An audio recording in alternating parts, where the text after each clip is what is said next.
welcome. And thank you very much, everyone, for joining us for this SEED conference on trade is a religion. It's not presented as a religious issue. Rather, it's linked to the terrorism and all those things, and also linked to the religious scholars killings and the suicide bombing, especially in the Muharram. So these are some of the discrimination that we see in a larger discourse. And then in the Muharram, we believe that basically they usually do their processions and the religious rituals in a very congested, in a very specified area, so they cannot do it openly just because of these terrorism acts. And this is what disappoints them as a society a lot when it comes to the religious freedom and religious say in their practices. Against all those notions, basically the state response is very much clear. So state don't believe that it is a kind of internal issue. Basically, they believe it's a very larger game that is going on in between the Saudis and the larger Iran, where basically it's a fight between the two different ideologies. So those different ideologies, like the Sunni ideology and the Shia ideology, that basically support their respective sect. And then mostly they believe that it's like due to the external factors, like the Saudis supported by the US and Iran Shias, like in between them, there is a tussle, and that tussle is one of the reasons that it have a cross effects in Pakistan as well. So for example, in 1979, when we had the Iranian Revolution, this revolution had also affected the politics in Pakistan, where the Shia basically demanded more rights. They got more energy with that. Since the struggle has started, so it should be a way to have good communications in terms of their rights and freedom in Pakistan as well. This is what the state believes. But at the internal levels, in the past, we have seen that there are some groups that openly criticize and blame the Shia ideology, the Shia approaches, and that is what from where the problem arises. And this is the issue that needs to be tackled by the state and every actors involved. That all those internal rifts, all those internal groups that create internal rifts, and they cause disharmony between the two sects of this Islamic ideology. They should be controlled, or they should be eliminated. And this is what the Shia largely demand as well in Pakistan. Now, to proceed further, I would request Tasmia to have a presentation of the other slides. Thank you. Hi, I'm Tasmia, and I will proceed with the rest of the slides. And I agree with Mati that there is some kind of marginalization and persecution of Shia community in Pakistan. But and it is also established presumption in academia.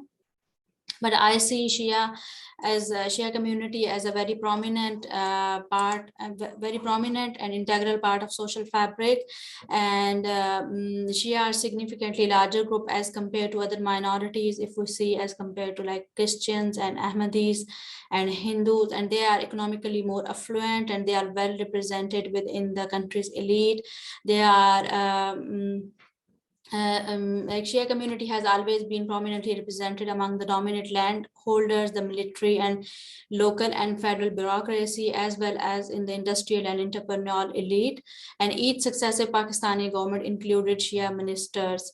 So Shia symbols such as flags and banners and Imam Bargahs are highly visible in the country, both in the urban settings and in the countryside. And during the 9th and 10th Muharram, Shia morning ceremonies are live telecasted on all TV channels and radio and social media platforms. So the whole virtual space actually turned into Imam Bargah. So they occupy an important and significant position in Pakistani society. And Shia politically began to mobilize in 1960s when they perceived that state apparatus is being hijacked by Sunni majority. And initially, they actually demanded that their right to self-flagellate during Shia's procession should be recognized, and they should be granted the permission to have a separate religious instruction in public schools, and they should be guaranteed the administration of Shia Awqaf should be carried by Shias only. And their anger and their fear grew over the years in 1970s when there was an ongoing campaign against Ahmadis, and most of the religious organizations in Pakistan were urging and putting pressure on government to declare Ahmadis as non-Muslim. And in response, in 1974, Pakistani government through an amendment in the constitution declared Ahmadis as non-Muslims. So Shia was very scared that they might be declared as non-Muslims owing to the pressure from Sunni religious organizations, and they started to mobilize politically more actively, and they started their own separate organization like Tehreek-e-Jafriya. So a crucial event for Shia came when General Zia government started its Islamization program in 1970s. And in June 1980, General Zia government announced that zakat would be deducted from all banks accounts held by Pakistani Muslims. So Shia have their legal differences in this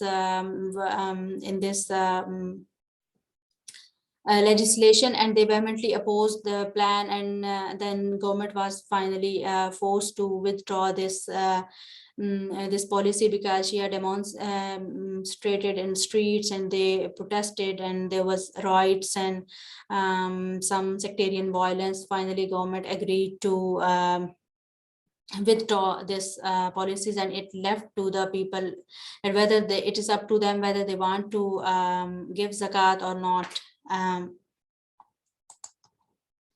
So Shia views that General Zia was exploiting Islam for his political gain, and he was not actually, he did not have a goodwill to enforce Islam, and they always give example how Ayatollah Khomeini has succeeded in enforcing Islam in Iran, and how he was a true and honest leader. And they always doubted Zia's actually ambitions and plans of enforcing Islam. And since the success of Iranian revolution, Shia has always celebrated it, and it has also increased their confidence in Pakistan, and they became more actively involved in politics and in mobilization. And in 2004, they actually challenged Sunni dominated. You have 3 minutes. Is that okay? You have 3 minutes. Thank you. So Shia challenge dominated curriculum in Pakistan, and they did not challenge in the rest of provinces, but they challenge in northern province where they make some majority, and they especially in Gilgit, and they boycotted classes, schools, and they shut down businesses, and they forced government to introduce curriculum, especially the textbook of Islamic studies, which actually which teach tolerance and respect for all faiths. And they also suggested that the government should design curriculum by consulting all faiths and should not be actually teaching one-sided representation, one-sided Islamic Sunni codes. So Shia has also at the same time started to Shia has attempted to forge alliance with Sunni since 1980s. They hold regularly interfaith dialogue or conferences and seminars and symposium where they call other Sunni scholars and scholars from other sects to interact and to come into consensus how state should be run and how they should be given a participation in this in governance. So they want to make Pakistan pluralist and tolerant state, and they have always mobilized for plurality and inclusiveness. So they although they, at the same time they have participated in the political debates to bring the country's law in line with stipulations of Islamic jurisprudence.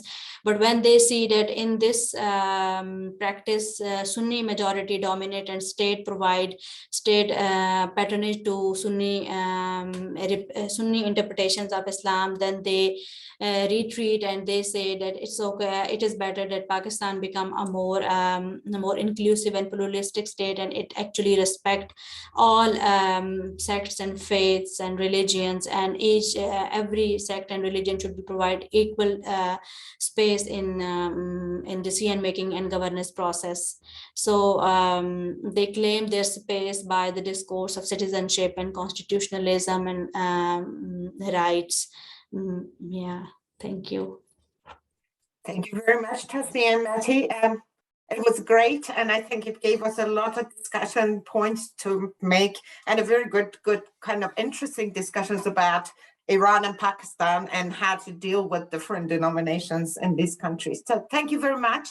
Now, at this point, I open the floor for questions. So Tasmia, would you stop sharing, please sharing your presentation, and then we can open the floor for discussions and questions. So please just raise your hand or have a conversation, and I can see Dr. Pearson is there too. Thank you.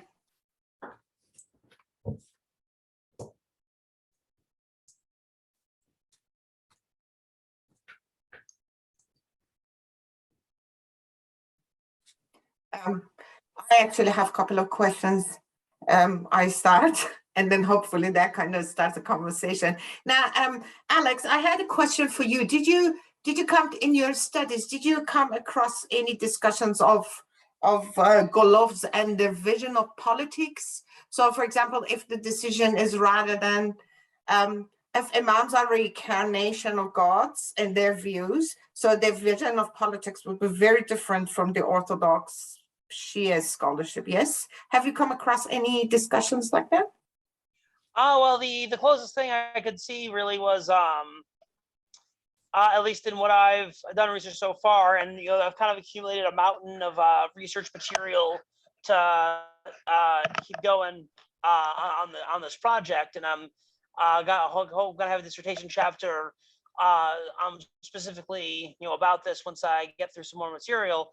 But from what I got through so far in terms of political approaches of the Golov is Patricia Crone's argument that well, the Golov essentially represents I guess the first politicization of an imam or a depoliticization of the khalif, in that the Golov originated this idea that the leadership need not be temporal, but in terms of actually having a Golov approach to politics, I haven't necessarily seen any treatises one way or the other, but it's definitely, like I said, there's a whole mountain of stuff to look forward to, and it's even interested to look at the contemporary politics, to seeing how this might have influenced the Assad family and influenced the Syrian Ba'ath, because of course the Syrian Ba'aths, at least initially with Hafez al-Assad in the early 20th century.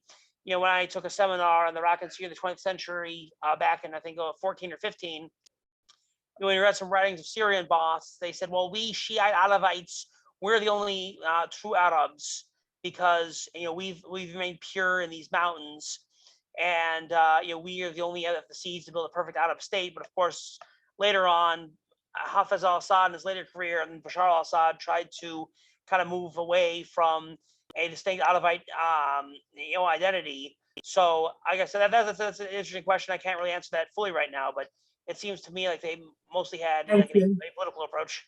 Thank you. Thank you very much. I don't know if I get a chance, Dr. Pearson, would I have a chance to ask another question from Dr. Izzadi, or should we? Okay, cool. Dr.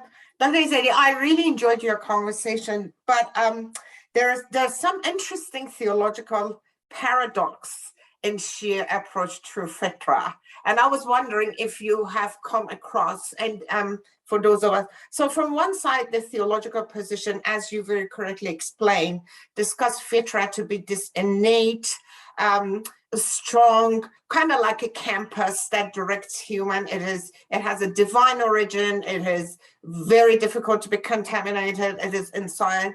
But at the same time, the theological position is that it's also very vulnerable. So it's vulnerable to us, sometimes to ritualistic experiences. Sometimes if you forget, it depends which theological position you take. So some of them talk about how your intention is important and not your rituals. It's a very difficult and complicated story to nest fitra in Shia theology. So I wonder, is there any clear answer to say how such a strong innate characteristic be so vulnerable, and like how could have so many flaws that can be completely taken out, and that has caused us so many major problems and disorders, and as you mentioned, sexual alienation and many different things. So if the position is why is it so theologically problematic? Thank you. Dear Dr. Parvin, I think that I need 2 hours at least to talk about all of this, but my own way to understand many things, it was from first about fitra, or the Prophet Muhammad salawatullah alayhi, my family to them, the Sadat in Iran that help, and from my childhood I was looking for one by one the words, the Quran, the Hadith, and how it happened. Myself, I found Islam, not my family gave it to me. And then at first I find fitra. If I want to talk about how the Hadith or theological or philosophers or Mullah Sadra or many of them talked about it, it need my all of my paper, that it's in 16 paper. I will send with email to you, and you can see, and then I can write, or Dr. Karbalai can write too. But my major search are about mysticism, and then we come a step up from the theology or some thinking and smell or saw or got by our heart, that's how some things can mean some words about in Quran or in fitra. It happened in our life. But I want to talk about it, but it needs many times, or in Persian I can talk more better than in English now in this little time. But if it needs, I will give all of the paper to you, and you can. Would love to have later on off this conference. I would love to have maybe a Persian theological discussions. But one note, I'm sorry. Yes, one of my research in 5 years in my master, it was about clergy woman Banu Amin. It was the first woman in Shia that do all of the Quran, and she have 23 books in this century. She died 30 years ago, and she had many ways and writes about that this question of you, and I can send you the book of her in Persian, and you can use it, I think, better than my speech. Thank you. Very much, Zedi. Thank you. And I do have a question for Tasmia and Massey, and then I leave the floor. But Tasmia, I really enjoyed discussions about this, and this becomes nationalization of religion. It's always a major problem. But I really liked how you talked about organic relationship between Shia and Sunni. So there's a institutional challenges and promises, and then there is an organic. Now, can you tell us a little bit more about the society, like how Shia and Sunni encounter and the social space together in Pakistan? Is there any intermarriage? How do they interact? Can you tell us a little bit about the relationship at social level rather than institutional level? Thank you. You're on mute.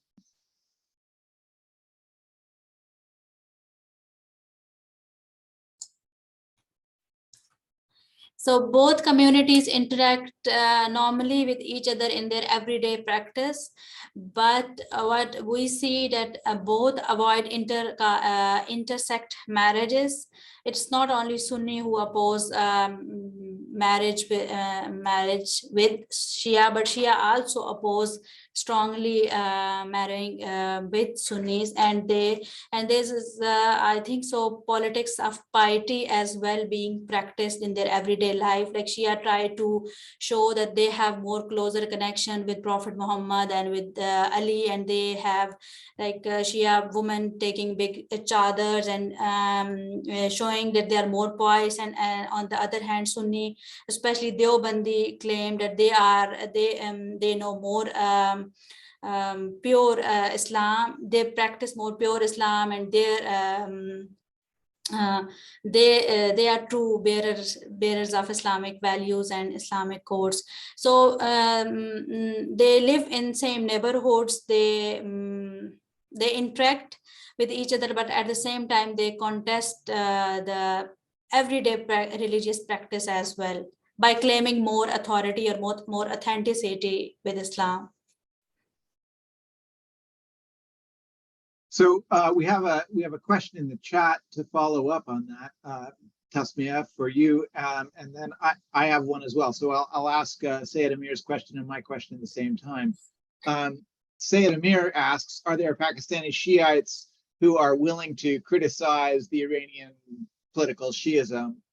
And my question is similar, although it's the inverse, I guess. On the one hand, you said that there are celebrations of the Iranian Revolution in Pakistan, which I can imagine from the government's point of view are unwelcome. And on the other hand, you argue pretty convincingly, I think, that they're using constitutionalism and citizenship, these sort of secular ideas, to attempt to create space for their religious practice, and in so doing, they're secularizing space, which is really an interesting idea, right? To secularize space for religious practice.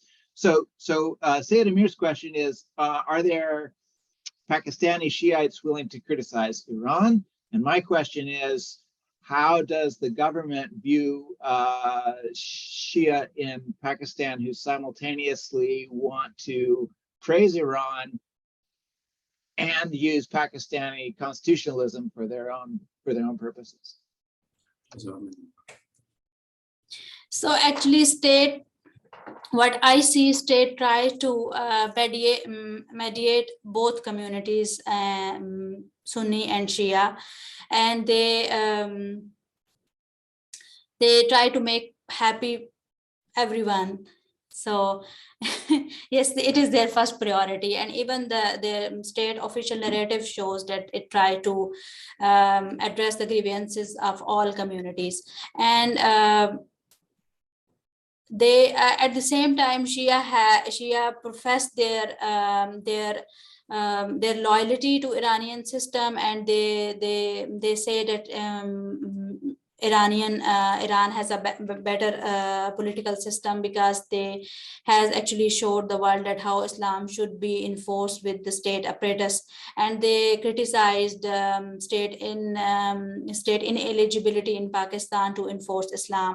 But they are scared that if one day state enforced the Islam, this would not be Shia theological interpretation, but it would be definitely Sunnis. And then they withdraw their claim and they say, okay, state should, I think so, we should create a Pakistani society and state in this way that everyone have a right. And they most of the time even support Christians and Ahmadis and Hindus or other communities claims, and they say that Pakistan should be a state where everybody have a right to practice their religion or their sect with freedom. So there's an ongoing mediation and negotiation of this space where state also contribute, and they also try to address the grievances of every sect and every religious minority. And at the same time, Sunni also blame the state that they treat Shia as a privileged minority, like they take too much serious their grievances. So there is serious grievances among Shia, among Sunni scholars, among Sunni religious leaders as well, against how state is treating Shia community, and Shia has also their grievances. So yeah.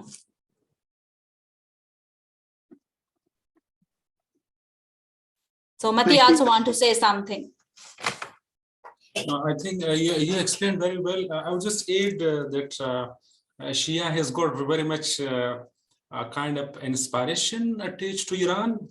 So they believe like the Sunnis in Pakistan have their attachment to Wahhabism of Saudis, and Shia basically have their attachment with Iran. So like, for example, there is a general perception, I'm not saying it is reality or something like that, but there's a perception that in terms of facilitation in the visa process, in visiting the shrines of Iran and like the holy places in Iran, so it is there's a perception that Shias are more facilitated than the Sunnis, and it's very convenient for the Shias to visit those places as compared to the Sunnis. And if I talk about the ideological spaces, so I would say there is I would just comment to the previous question as well here, that even though they live in one society, they interact, but there is huge differences within the ideological themes. So they basically differentiate with each other on so many occasions. And Muharram is one of the time where we can see this, that all those processions and all those religious rituals are performed in a very tight security. And this itself shows that how the society is opposite in their views, and how they see, even though the Muharram event is respected by the Sunnis in the same way the way Shia respected, but there is difference in the way they rituals are performed or the way it is being seen. So yeah, thank you. You're very interesting. Alex Sayed Amir wants to know if you mean Nusayri Shiites by the Assad family. Oh yeah, that's exactly who I mean. Oftentimes the Alawites are confused with the Alavis and Turkey, but yeah, the Nusayris, that's the ruling family of Assad. That's the case study for this paper I looked at.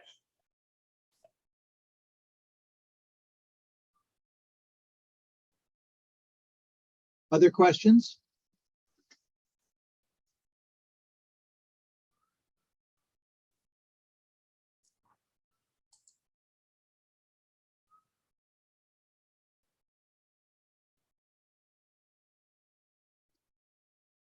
Well, then I'll ask one of Mariam, if I may. what is the, and I'm asking this out of complete ignorance, so forgive me. What is the relationship between fitra and the identity of the person? Is fitra a faculty? Or so that is to say, is it something, is it a part of the soul? Or is it identified with the soul? What's its relationship to the individual person? Is everybody's fitra the same? Maybe is a better way to put it. I can say my view, that I don't know that what was the real thinking about imams in this kind, but in many books like Mirshad al-Ibad, we have for 3 part of our in this world, in this material world, about heart and about like heart, that it have 7 parts, qalb in Quran is the 3rd part. Everyone, the killers don't have things inside sad or sin. It's just sin, or heart. Not that qalb, it comes from revolution or inqilab. Sometimes that someone can't do some bad things about their mood or their thinking or their behavior on something in fitra, or about soul, or something that it have a relation between our I think that the steps of thinking or mind or many things about our soul, that if it go upper stage, fitra will like a newborn baby, it have fitra because it comes from the I don't know in now the word that if Dr. Parto help me, that's قوس نزول الصعود. Okay, so they kind of function like equalizers on the heart, according to Shia theology, and it means that you can, so you can kind of increase your fitra and decrease your fitra by the environment you put yourself in. But theologically speaking, from my studies of Abrahamic faith, fitra is exactly that puff, and the Genesis. So when God creates Adam from clay, and then the clay is kind of moving, and then God puffs into that. So that's that kind of divine component altogether is fitra, according to Shia Islam, and that includes a part of soul as well. So heart, in a way, is a adobe for soul.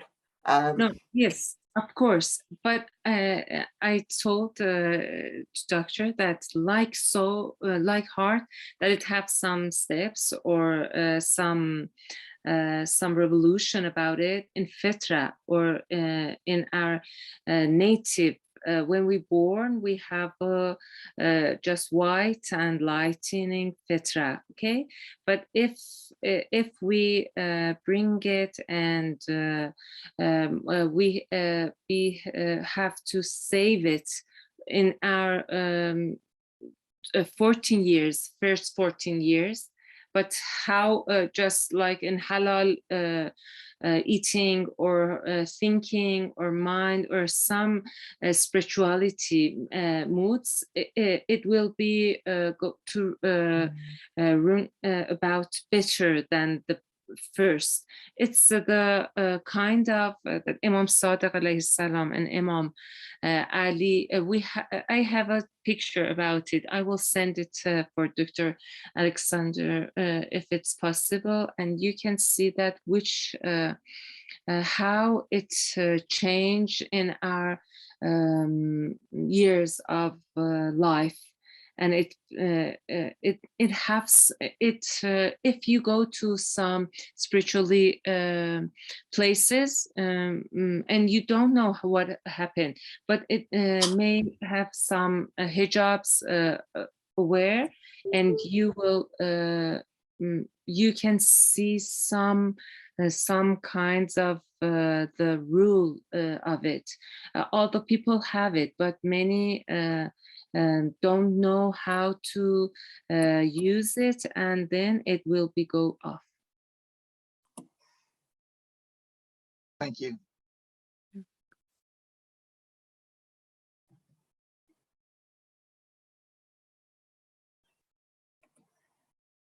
Well, if there are no other questions right now, I propose we take a break. I'm sure everyone needs to get up and stretch their legs, and I'm going to get myself another cup of tea. So we will reconvene precisely at the top of the hour. I don't know what time that is everywhere. I know that that will be 6 p.m. here, but so in, I think that's 13 minutes from now. So let's take a short break and we'll be right back in 13 minutes, okay?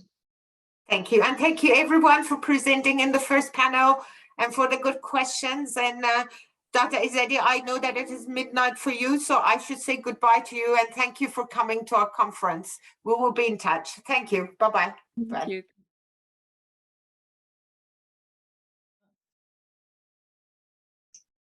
Yes, I'm from the Department of Middle Eastern Studies of University of West Bohemia in Plzeň, Czech Republic.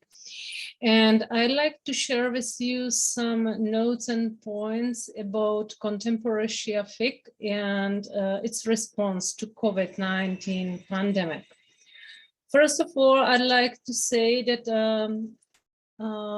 my research field is transformation of contemporary Shia fiqh because for me it's very interesting field, and my research is specialized especially to medical fiqh because it's very interesting field and there are many new questions in this field, and very rarely we can answer this question using standard sources of fiqh.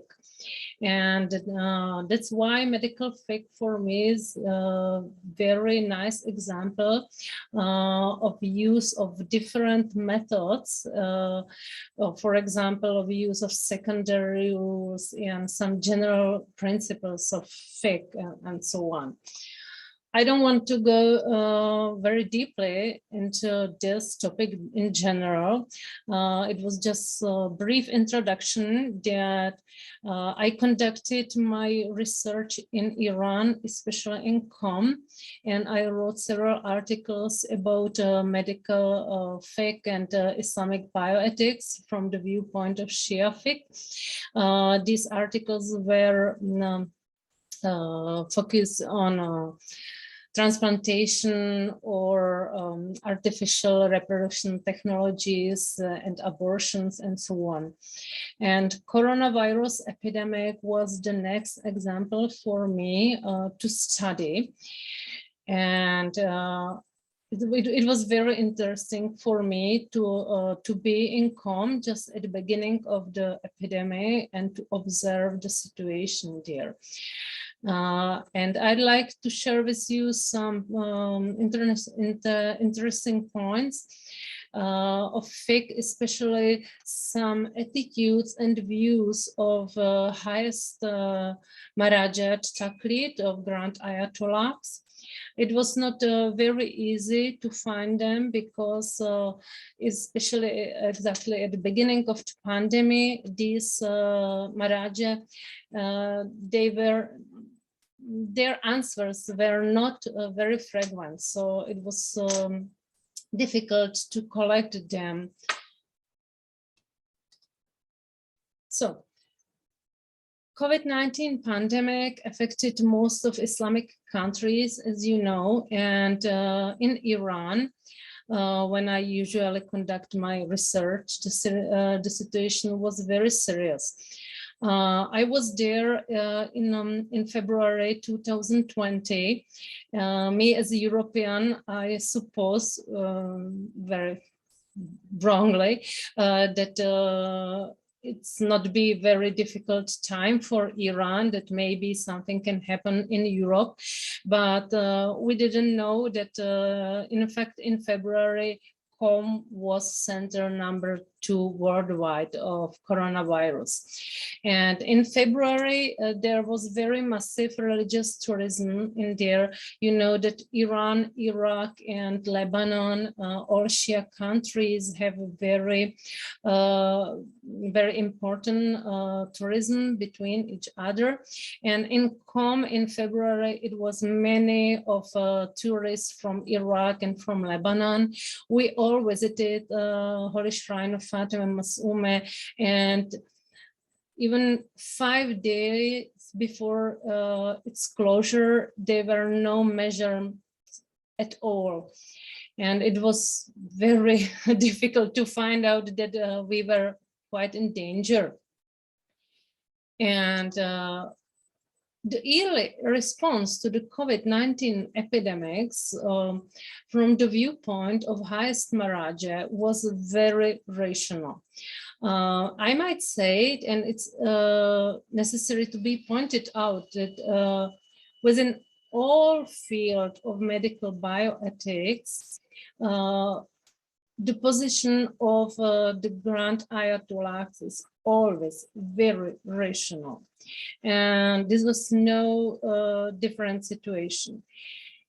Already at the very early beginning, all the highest Maraja like Sistani, Grand Ayatollah Khamenei, Makarem, Sanei, Hamedani, they recommended to people not to gather. They recommend them to stay home and especially not to travel. And it was tricky because it was exactly before Iranian New Year when people usually to travel a lot. And other Grand Ayatollahs like Sani or Hakim, they ask people avoid contact with others and so on. For me, the most important were 2 fatwa of Grand Ayatollah Sistani from March and then from June, in which Ayatollah Sistani asked people very particularly to use protective measures, to use disinfectants, masks, gloves, not to contact other people. If someone has symptoms, to stay home and especially to follow all the instructions given by state authorities and medical specialists. They ask all people to be very cautious, but not to panic. And especially he insisted on prevention. And literally he said that prevention of this disease is responsibility of all citizens.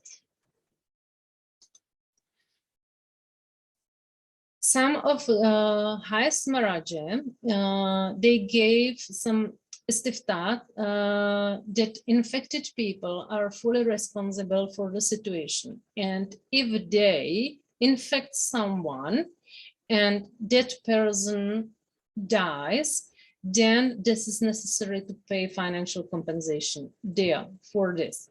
And some of them, they said that it will be on the same level like for intentional murder. And for example, Grand Ayatollah Makarem, he said that people has a responsibility to pay medical expenses if they infect someone else. So they ask people to be very cautious not to do that, otherwise they can face the consequences. The other interesting thing was that some of Great Maraja also said that it is possible to use half of Imam's share, like religious tax, for financing public health care.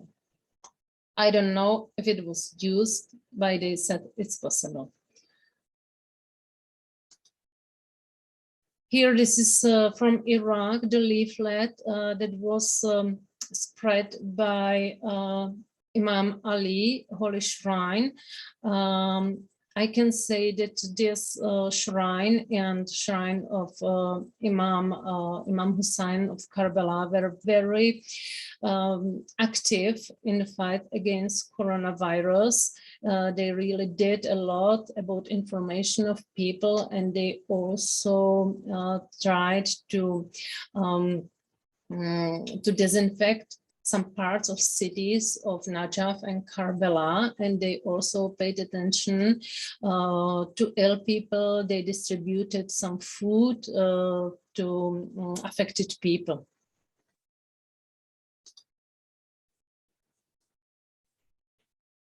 In February, as I said, it was beginning of the pandemic in Iran and Iraq.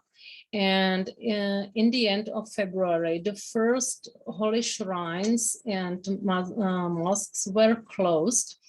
First, just for the short time for disinfection, and immediately, for example, Holy Shrine of Imam Ali in Najaf, it was reopened, especially under pressure from the side of Muqtada Sadr. I will mention Muqtada Sadr many times because he was very important person in Iraq with his very controversial attitudes, very different from all other great Maharaja.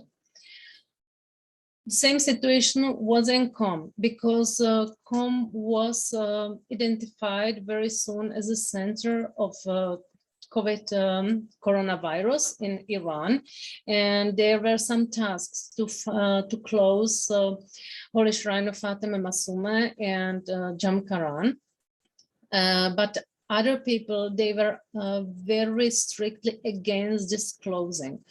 Finally, these shrines were closed on 16 March, but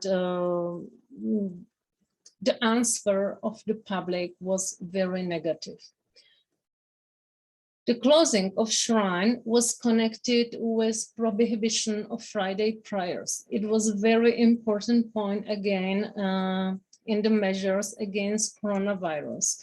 And on March the 6th, it was official stop of the Friday prayers in Iran and in Iraq. And it was first time after 41-year-long history after Islamic Revolution that were no Friday prayers in Iran. This point was very difficult for all believers, and it was very interesting that it was supported by main of the highest Maharaja, like from the side of Sistani and Khamenei and Rouhani.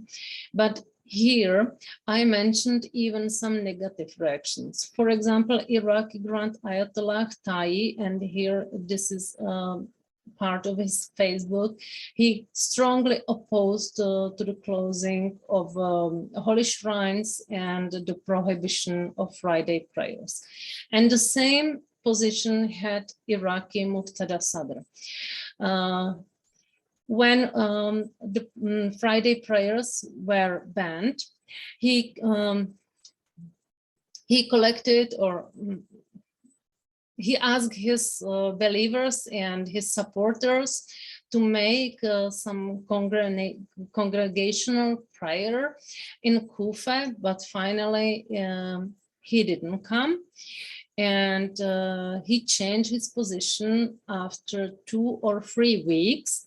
And finally, he agreed with the necessity of prohibition of gathering people, including Friday prayers. In the case, or within the case of prohibition of Friday prayers, we saw also very strong negative reaction from the public side. There were some protests against the closure of Holy Shrine in Qom and as well in Mashhad. And it was supported by some lower rank clerics, for example, by Ayatollah Saidi, Friday Imam from Holy Shrine Fatima Masuma in Qom. And he is said, or he mentioned for some media that this is not necessary, that all holy shrines are houses of healing, and that it's not possible to be infected there. And he strongly opposed to any closure. And there were also some videos on YouTube and Facebook that people showed that it's impossible to be infected in these holy places, and they showed out their belief to Holy Shrine as Dar al-Shifa. So they were kissing the Zarich and the doors and so on.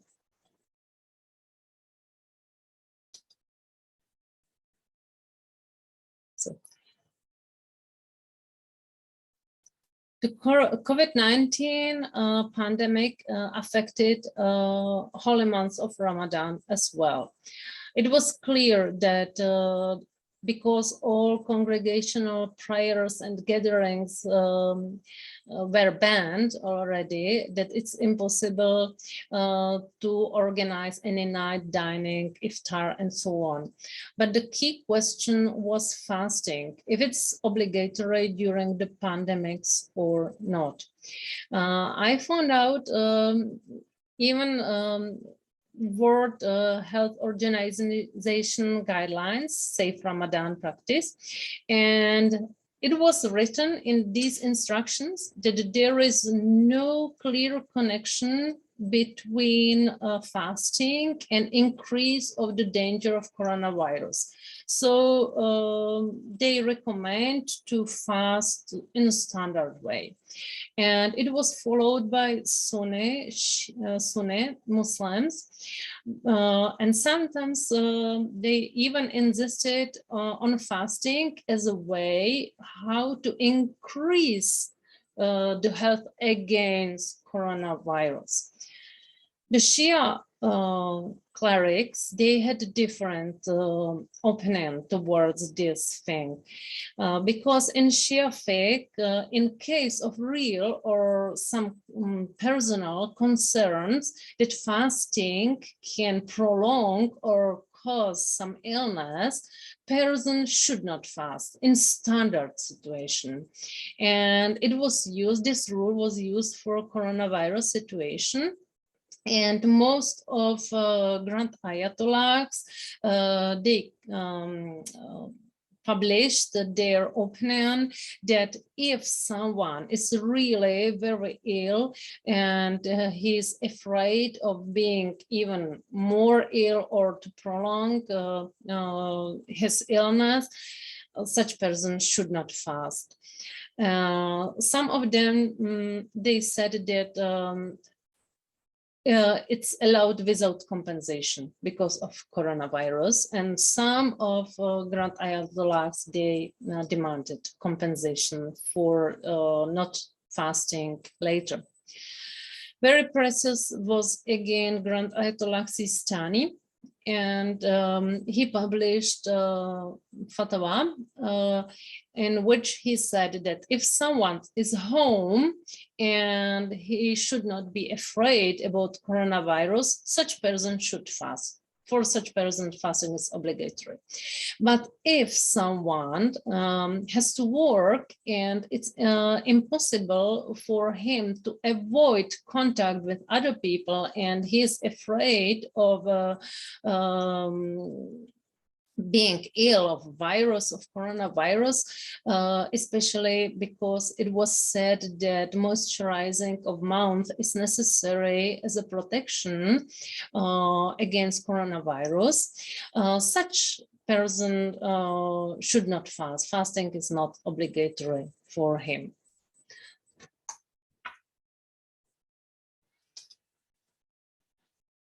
You know that situation with coronavirus was much longer than we supposed to at the beginning, and it affected even Ashura and Arba'in rituals in the autumn of 2020. It was the first time. And again, we had the same situation that public folk people, they believe that it's necessary to go and show respect to Imam Hussein, and they insisted on these rituals. And again, the most of highest Maraja recommended not to go out and not to celebrate to commemorate these festivals in person. They recommended to believers to stay home, maybe to watch TV and some special programs, or to go out only if there is no so much crowded, and to use all the protective measures, masks, gloves, and so on and so on. But all the believers were really not satisfied, and they wanted to do these rituals because they thought it's necessary part of their belief. And for Arba'in, the situation was very difficult, and Iraq limited visa the year 2020, only 4,000 visa for Iran compared to about 15 million year ago. Veronica, if you could, you have 3 minutes left. Yeah, it's no problem. Thank you. Thank you. And we had we experienced also big changes in burial rituals, because it was impossible to do standard ghusl because officials prohibited to touch victims of coronavirus. And in these cases, the highest Maraja recommended to do the dry tayammum, or if it's even not possible to do tayammum, then to bury people even without any purification. Again, Grand Ayatollah Tai from Iraq, he was the only person who insisted on a ghusl in a standard way. He only recommended to do it with gloves and masks and so on. And the last point was that this coronavirus pandemic opened some controversial views. I mentioned just some of them. You can see this is from Al Arabiya, from Saudi TV. So they used some controversial views of Houthi scholar, or this one that the Houthi says they will shoot and kill people with coronavirus. Of course, I cannot absolutely confirm if it was true or not. And the last very controversial views I found out in media was that Iraqi cleric Modarresi said the divine punishment against Chinese for their bad behavior against Uyghurs. Of course, Modarresi had to change his position immediately when coronavirus appeared in Iran. And interesting view was of Muqtada Sadr. I found it on his Twitter, so it was not from media. But Sadr wrote there that the cause of pandemic was the legalization of homosexual marriages, and he insisted on states to cancel it if they want to fight successfully against coronavirus. So my short and brief conclusion that COVID-19 pandemic really made great changes, big changes in religious life of Muslims, and all Grand Ayatollahs they had very rational position, and they helped official authorities and medical specialists to do with this pandemic. And they also serve as good example because they really stayed in private. They were not presented in Ashura or Arbaeen. But also, I mentioned some critical voices, but mostly it was from the mouth of some political figures who wanted to make some political points, or from some lower clerics. And yeah, that's it. Yeah, shift from primary to secondary rule is very important fiqh question, but I absolutely don't have time to explain it. So thank you for your attention. Thank you very much. We will return to the question of primary versus secondary in the question and answer period. I'm certain. Thank you. Really very interesting. I'm quite fascinated by the whole topic. However, in obedience to the schedule, which is our master, we'll go on to our next speaker, which is the recently minted Dr. Sayed Amir Asghari, who as of today is affiliated with Indiana University, and as of tomorrow affiliated with Baylor University in Texas. And Sayed Amir will be speaking on opposition to philosophy and Sufism in the contemporary Shia seminary. Sayed Amir. Thank you very much. Thank you for your introduction, Dr. Pearson.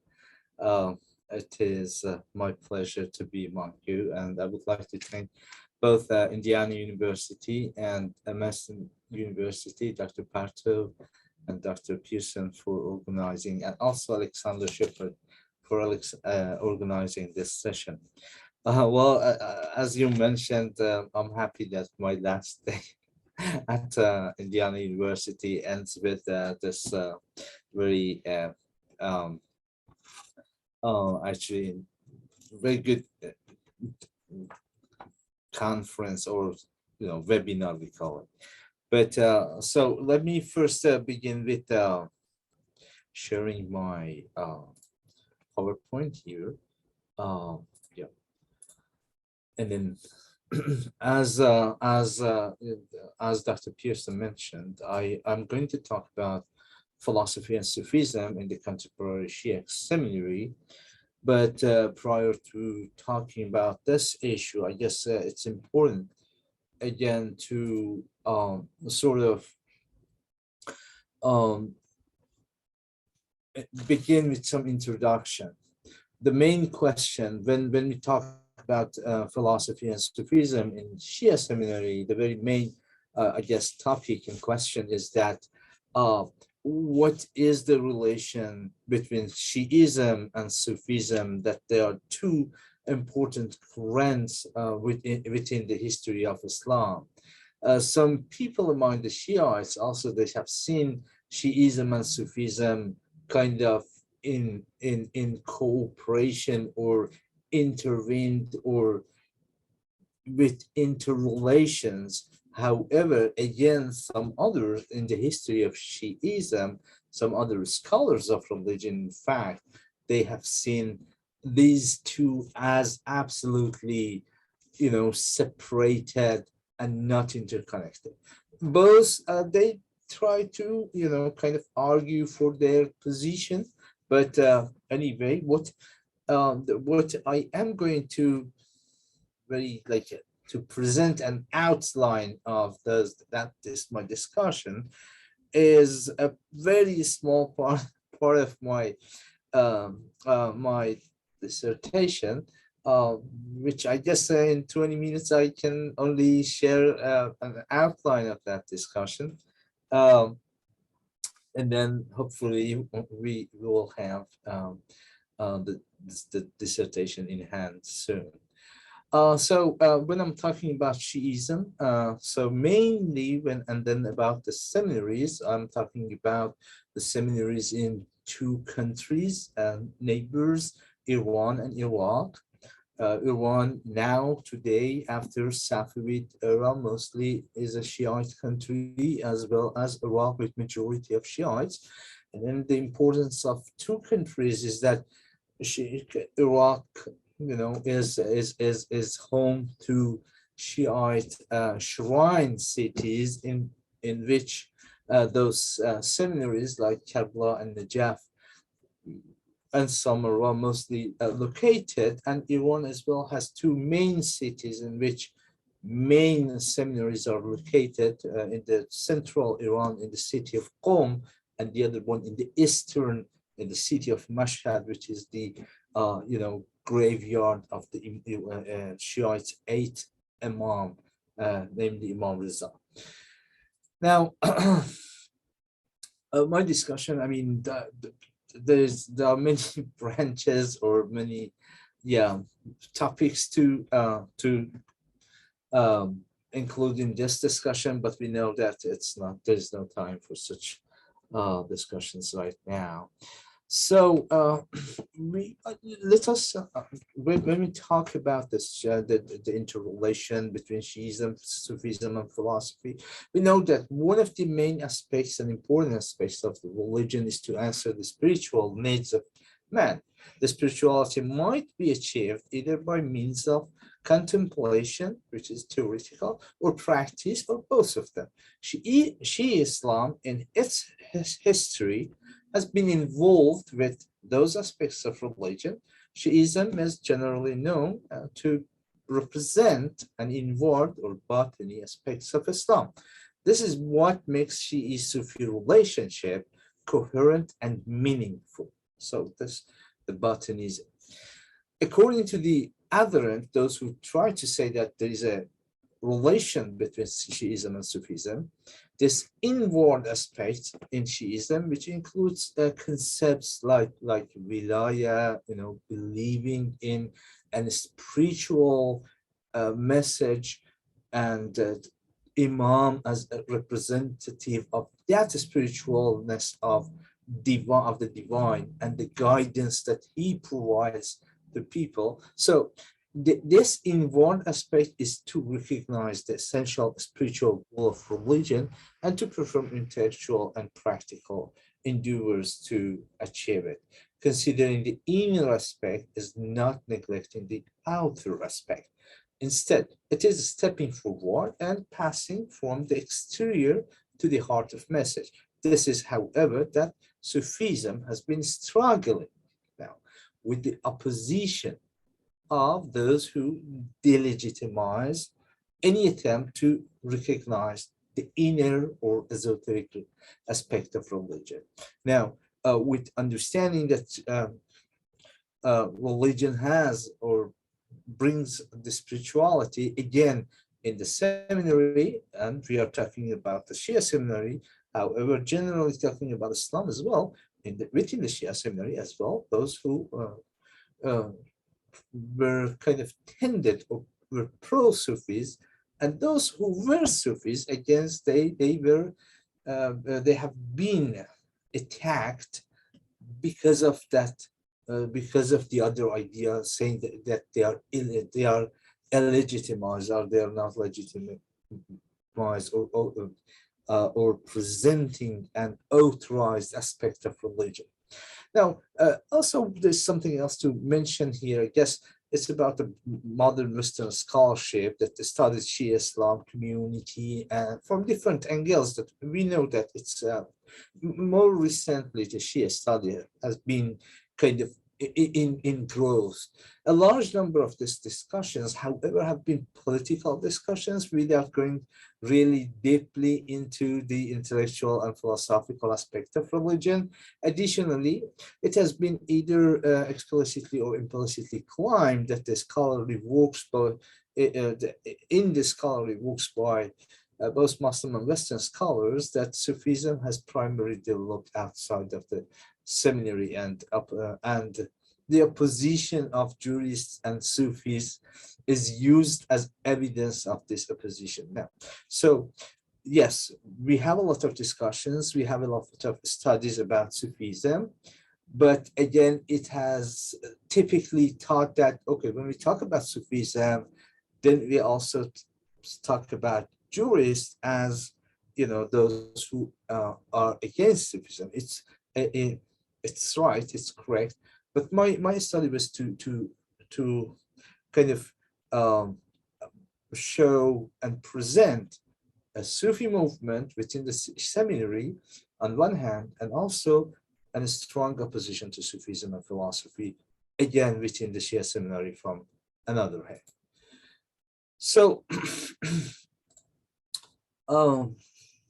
now, when I'm talking about the modern Shiism, and I'm talking, as I mentioned, the two main seminary that or two main movement within early mid 19th century up to present. There are two school of thought within Sufism, within Shia seminary. One of them, as I call it, Maktabi Irfani Najaf. It's been called with different names, but this one seems to be more reasonable, or the Sufi school of Najaf, which includes those who are pro-philosophy and were, at least let's say, pro-Sufism, pro-practical mysticism, pro-Irfan. And the opponents in the Shia seminary are called Maktab al-Tafkik, or the school of separation. The main claim of those, the school of separation, is to separate between religion and philosophy, to separate between understanding and, you know, interpretation of religion from philosophical and kind of intellectual investigations. So these two schools, I have studied both of them within the modern Shia seminary, and I actually were looking to answer some of my questions as what are the historical and intellectual roots of the emergence of the Sufi school of Najaf, as I mentioned, in the contemporary Shia seminary, and how the two opposite schools of thought emerged within the seminaries in Iraq and in Iran in the mid-19th century, and how does their interpretation of revelation embody itself in the making Shiite identity and understanding, and why does the Shia school of Najaf find a total agreement between mystical and philosophical approaches on the one hand, and the depth of revelation on the other hand, and how they justify their approach as authentic. Also, how did they try to convince the Shia seminary to consider and apply their approach? Now, so these two schools, I don't go deep into their history right now, but the main point here is that two opposition happened here. I mean, and then how the history happened, I discussed in much more detail.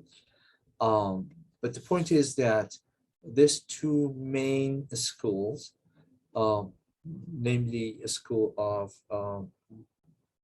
separation, or Maktab al-Tafkik, or the school of the Sufi school of Najaf, they are mostly scholars, Shia scholars, and the two very sharp differences between them are here.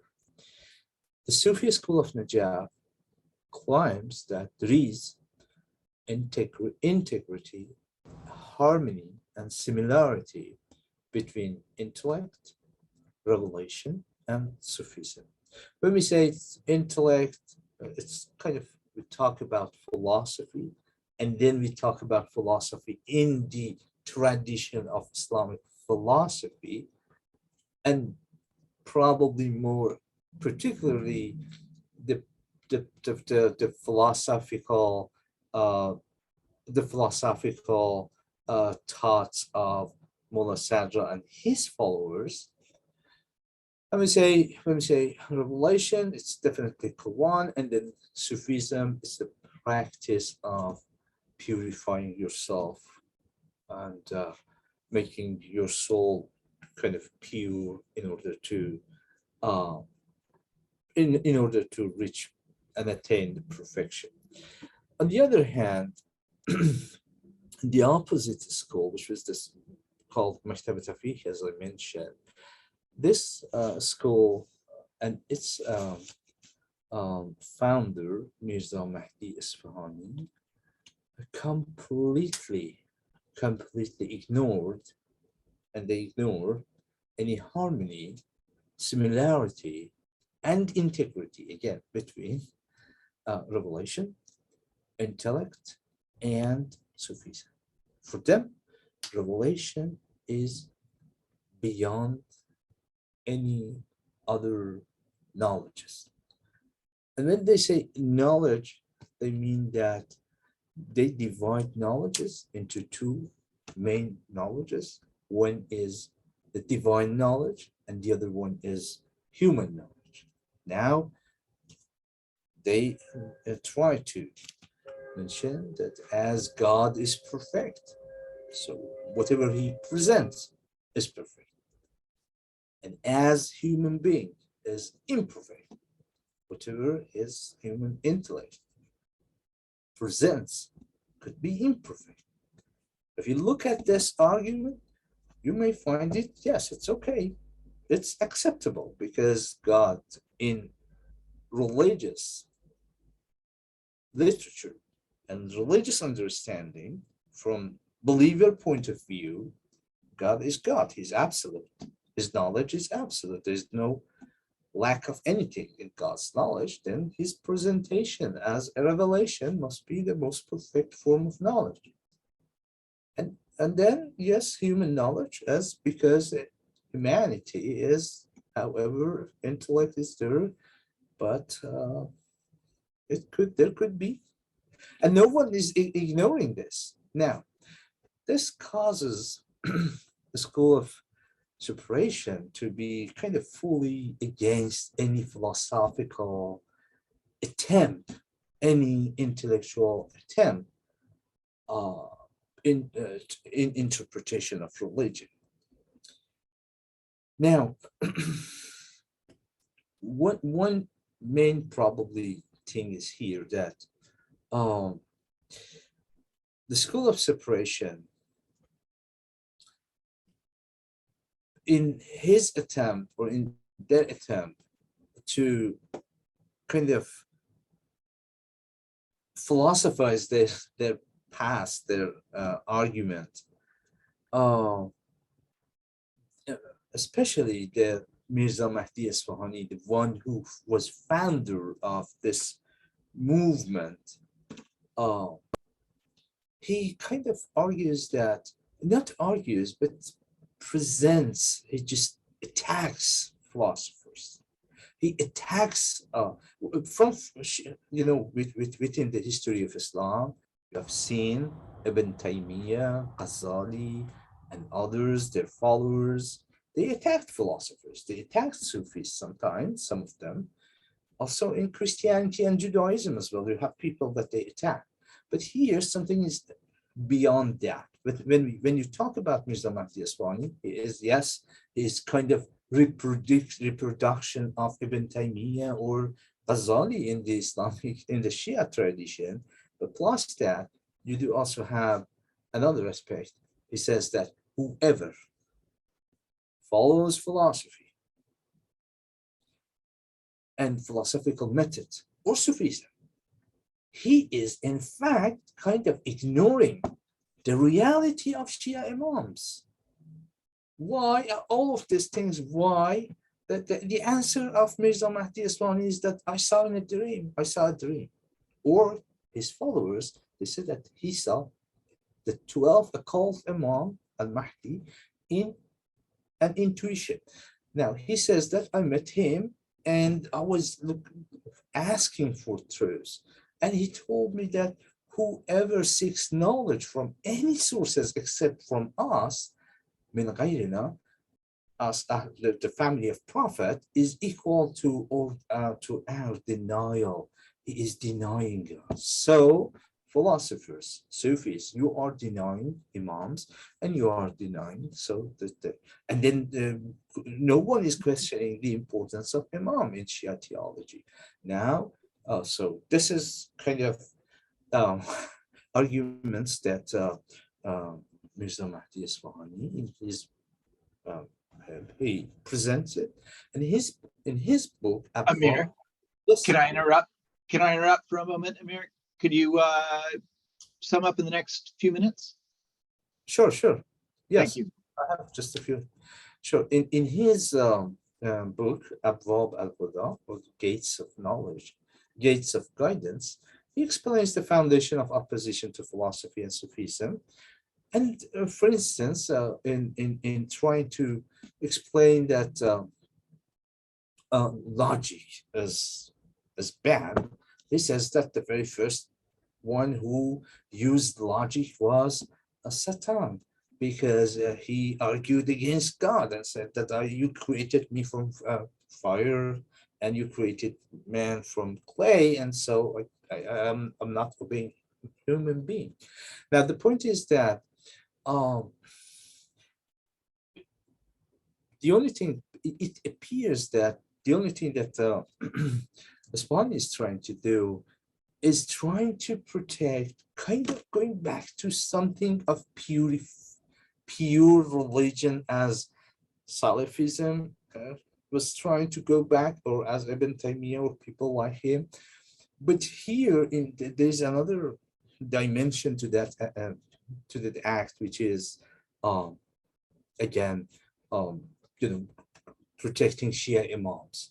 It is interesting, while that when he attacks oppositions, those philosophers, that they are kind of anti-imams or they neglecting imams, it is to if you search about the books of those philosophers and Sufis, you also see that there are many books by them presented, and they have commentary on a Quran or commentary on hadiths. Now, then the problem again appears. So what's the matter? The problem is that these two group of people interpreting religion in two different ways, in two completely different ways, which creates two complete sort of branches of Shiism, or two complete different understanding of Shiism or Shia identity.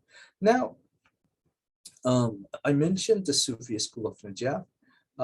It established in Najaf, then moved to Iraq. Then moved to Iran.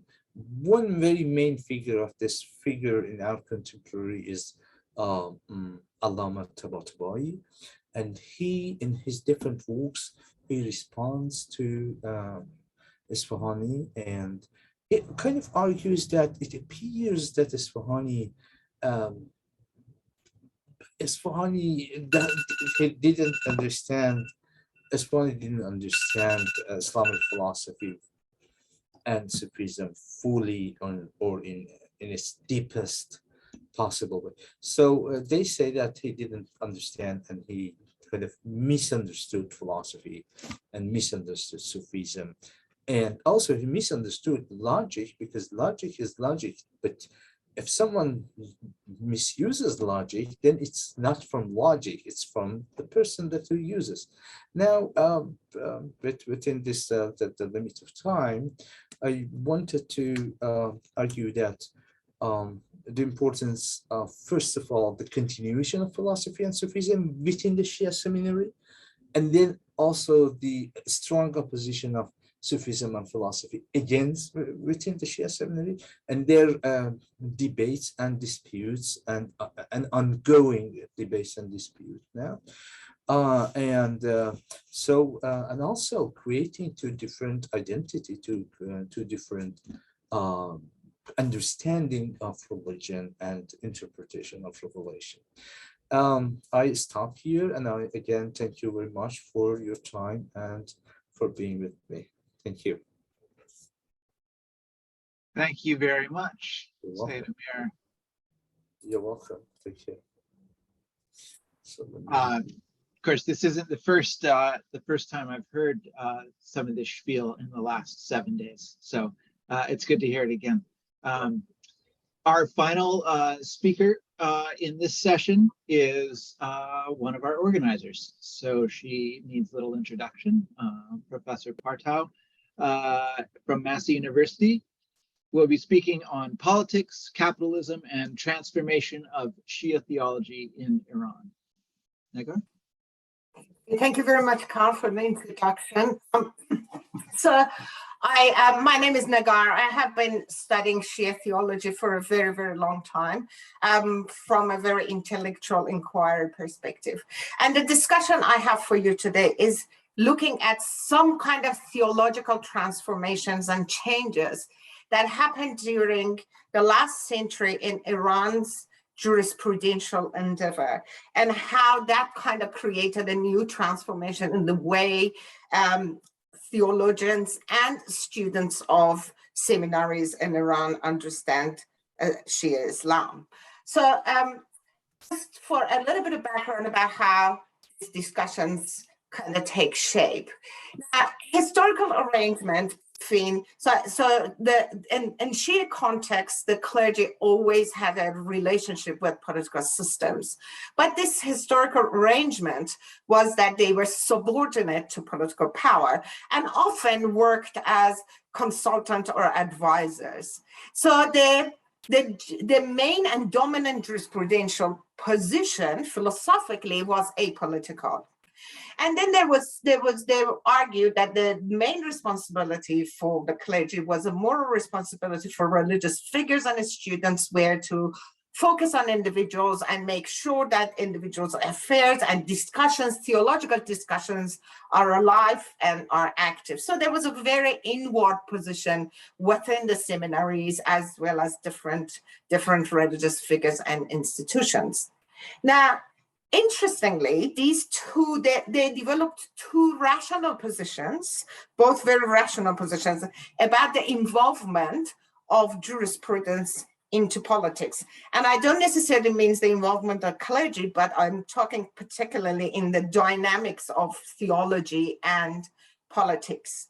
So there was very interesting that during the constitutional revolution, it's the first time, which happened in Iran in the end of 19th centuries. It's for the first time that we see these two camps, these two ideas emerge, and two jurisprudential positions emerge. One of the jurisprudential positions in the constitutional revolution was the position that Ayatollah Naini undertook. And his idea was that because there is a Shia position argues that there is only infallibility only belongs to the 12 imams and not earthly political leaders. And in order for leaders to understand the connotations or the deep meaning, or what they call the batin of Quranic verses and hadith on politics, distribution of the resources, and any of the secular materials, you need that infallibility. So Ayatollah Aini and those who supported him argued that any involvement of jurisprudence into politics is problematic, and it actually creates corruption of religious institutions. So they argued that until the occultation of the 12th Imam ends and 12th Imam comes back to the world, we cannot have any particular, in true meaning, we cannot have any religious institution and any Islamic government in the Shia context. And of course, you can see the development on another jurisprudential position in the history, in the 19th century and 20th century's history of Iran, which argued that although that there is some truth to Naini's theological position, it is still a matter of affairs of the Muslim world, and the involvement of jurisprudence into politics has quite a lot of significant impact socially, because we need to create an Islamic environment in which individuals cannot commit sin, or their opportunities for committing sin is reduced. Of course, as you know, due to many different political positions and events that happened in the last 150 years in Iran, these two camps constantly fought and argued against each other. But what was also interesting was that there was a moral responsibility and a moral justification attached to the position of those who supported the involvement of jurisprudence in politics in Iran. Of course, as you know, the 1960s, we have the kind of emergence of these theological debates again. But the philosophical tenets for this jurisprudential debate was that. So the camp argued, that camp who supported the Islamic State argued that the separation between secular and religious is completely arbitrary as constructed. It is a Western imposition construct.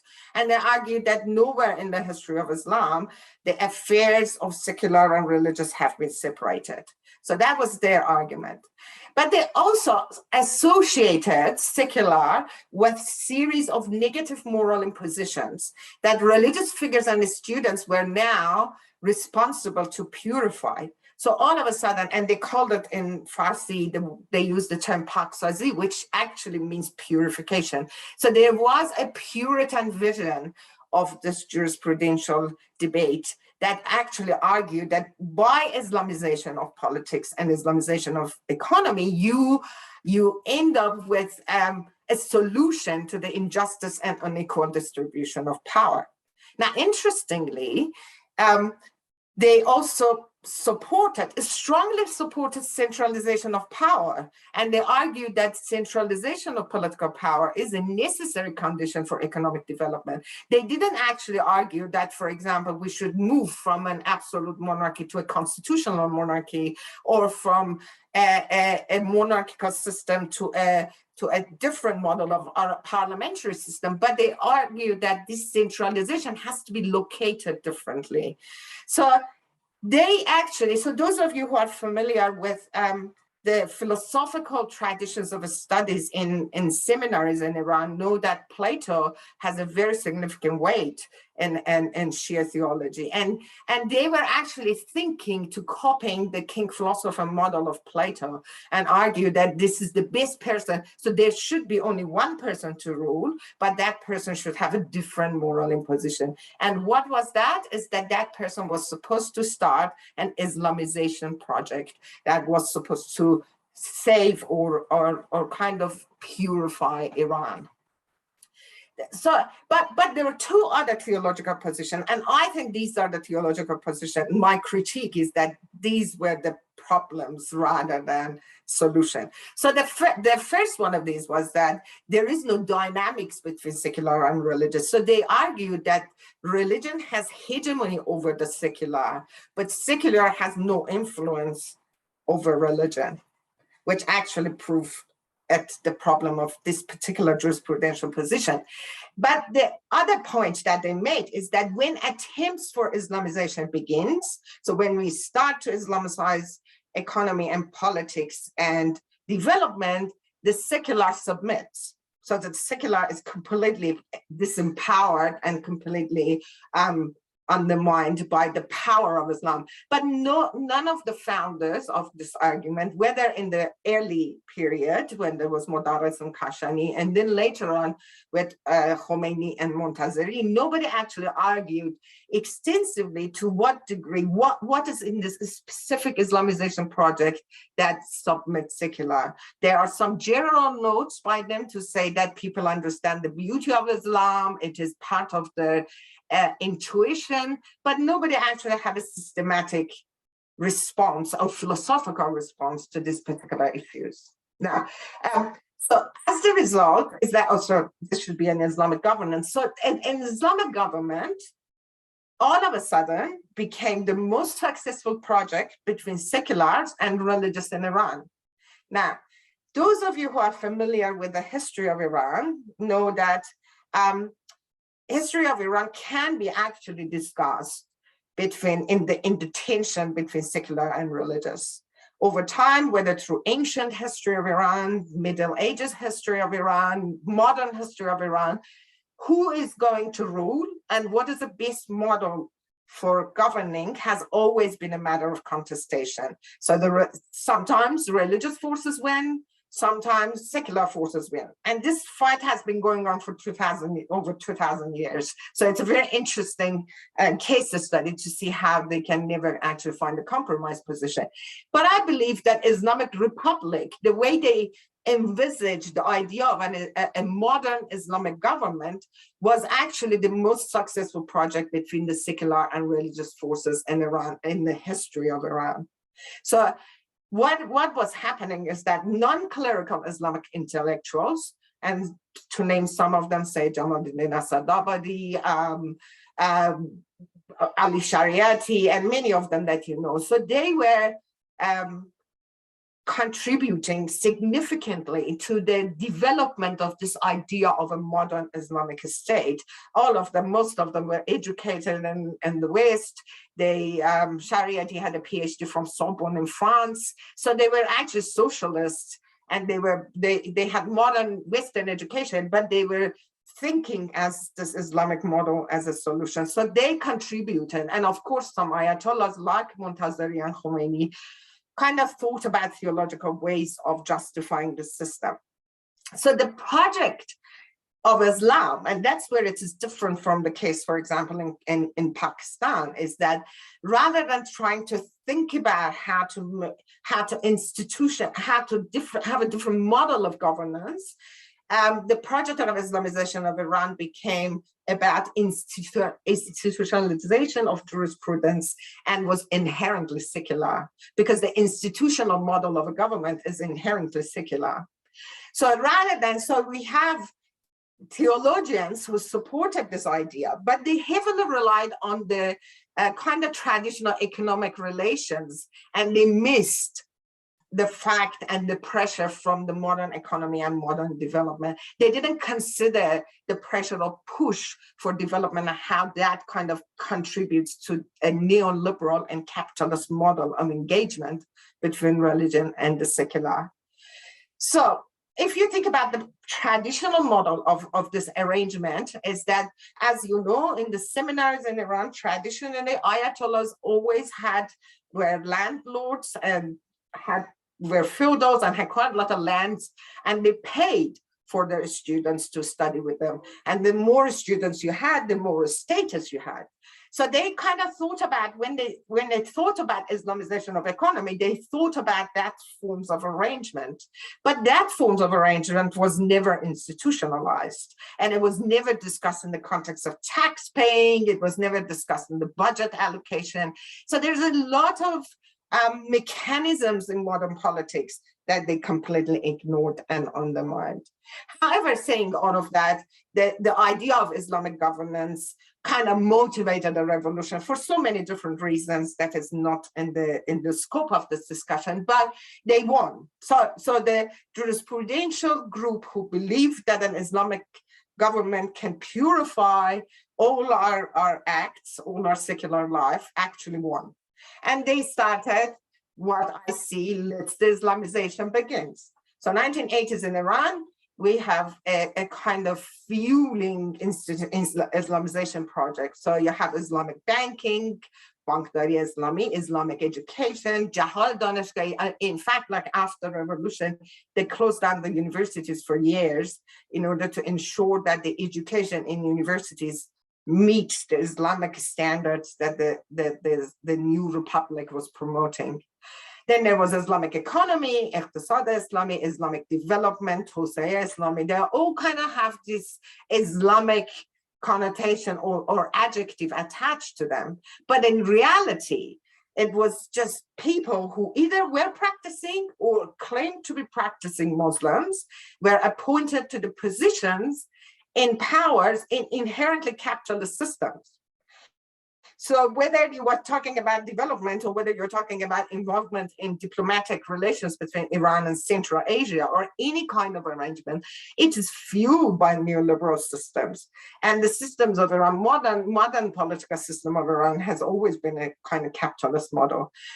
Now, neither the seminaries or the hozas had the jurisprudential experience to deal with these questions, neither had the capacity to develop philosophical or rational models to say how this Islamization is going to look like. And that kind of takes me to my point, is that what's going to happen? Capitalism in 1980s fueled competition, and this started the secularization process. So not only that, it actually started the secularization of seminaries. Now, if you are familiar with Iran's political and economic system, you know that many institutions gain benefit because they either promote some form of Islamic ideologies, or whether they have a component of Islamic education added to their responsibilities. So you can actually gain quite a lot of benefits just by Islamicizing your company.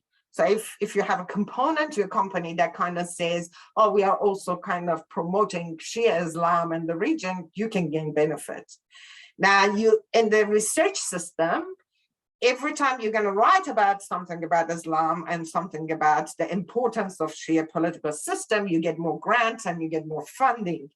Now, because all of these systems were still carrying on institutional kind of legacies, you have less transparency in those two. And we know many stories. They're actually, in fact, Iranian newspapers are brutally honest about exposing some of these problems that they have. You have huge amount of, I mean, we talked about Muharram today a couple of times, which is the ceremony for the martyrdom of the third Imam in Shia ideology. And this ceremony has become a show of wealth in Iran, where everybody is kind of constantly try to beat the other one with the number of participants in the group, with the bit of meat that they provide, with the meals that they provide for the participants. So all of these added layers of Islamization, in fact, created